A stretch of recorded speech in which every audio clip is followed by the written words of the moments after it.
जय हिंद, वंदे मातरम। लोकशाही का गला घोट रहे हैं बार बार। अभी हम यहाँ पे अनशन के लिए बैठे हैं, तो ये स्कूल कॉलेज की तरह होता है। जैसे यहाँ पे आइए, फिर 10 बजे यहाँ आइए, फिर 5 बजे आपकी शाला स्कूल कॉलेज खत्म हो जाती है। ये लोकतंत्र है हमारे देश में। हमारे रक्षा मंत्री महोदय, प्रधानमंत्री महोदय को जब पूछने जाता हूँ तो ये महाराज बोलते हैं कि बोला आपको इनको डिटेन करो, अटैक। फिर पुलिस आती है, हमारी प्रशासन मजबूर होकर बेचारी हमें डिटेन करती है। हम न्याय मांग रहे हैं यार लोकतंत्र में। लोकतंत्र बचा ही नहीं।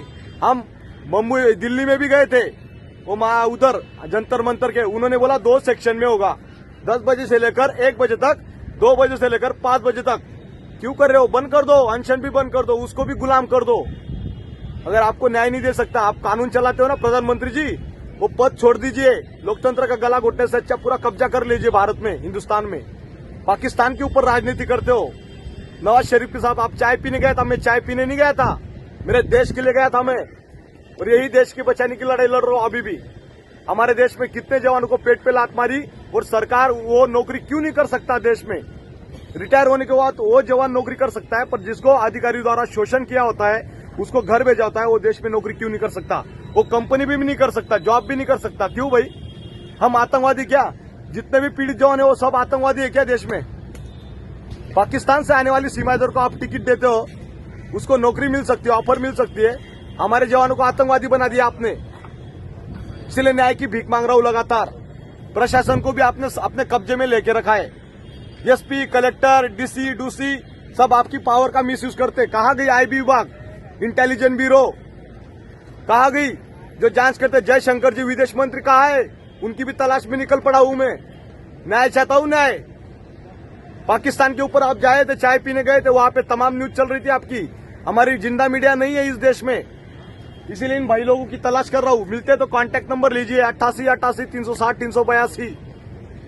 मेरा बच्चा भी पूछ रहा है 2 साल का, मेरा बाप आतंकवादी है क्या? अभी उसको लेके पुलिस थाना में जमा करूंगा मैं। संभाल लेना मोदी जी, आपने तो शादी की नहीं, पर बार बार चिल्ला चिल्ला के गला ठूस गया मेरा। जनरल साहब बोलेगा नहीं, क्योंकि जनरल को अपनी चेयर की पड़ी है, उसको गवर्नर बनना है रिटायर होने के बाद। इसलिए न्याय की भीख मांग रहा हूं लगातार। रक्षा मंत्री, प्रधानमंत्री, अगर आप न्याय नहीं दे सकते हो, पाकिस्तान गवर्नमेंट के पास न्याय मांगू क्या? क्यों राजनीति खेल कर रहे हो? मैं वही सैनिक हूं, हिंदू, छत्रपति शिवाजी महाराज का मावड़ा हूं। जय श्री राम बोल के राजनीति नहीं होती है। अगर आप राजनीति करते हो ना, ये चीज ये बंद कर दीजिए ड्रामा, और छोड़ दीजिए। अगर देश को संभालना नहीं आता है तो ये सैनिक संभालेंगे आज के बाद देश। पीड़ित जवान, इनकी शक्ल देखिए, चेंज हो गए। सीआरपीएफ में कार्यरत थे, अमित शाह पूरी सीआरपीएफ को, पैरामिलिट्री को संभाल के बैठे। शोषण का शिकार 17 साल से। कौन देगा इनको न्याय? घूम रहे इधर कसौड़ा डाल के, और तमाशा बना के रखा है आपने। जो भी जवान बोलेगा सच्चाई, उसको सीधा ही अरेस्ट करो और जेल में डालो, ठोको। यही प्रशासन का पावर का दुरुपयोग कर रहे हैं आप। लगातार न्याय चाहते, आपसे न्याय चाहते। आजाद भारत में गुलाम कर दिया आपने, बेबस, लाचार। डोनाल्ड ट्रंप के पास जा रहे हैं आप ऊपर से, उसको गले में मिलने के लिए। अरे हमें मिलिए पहले, जवानों को। न्याय नहीं दे सकते, 3 महीने से भीख मांग रहे हैं हम आप न्याय, और अभी भीख मांगना टाइम गया अभी हो। और कोई बोलेगा ना मी ये एफटी कोर्ट, हमारे यहाँ सातारा में एक जज साहब था, उन्होंने 5 लाख रुपए ले घूसखोरी की, भाग गया हो। जज साहब जो चीफ जस्टिस था, उसी ने 5 लाख ले लिया। आप सोच लो कहा गया लोकतंत्र। उसको तो सरेआम लगा उधर। न्याय की भीख मांग रहे हैं हम।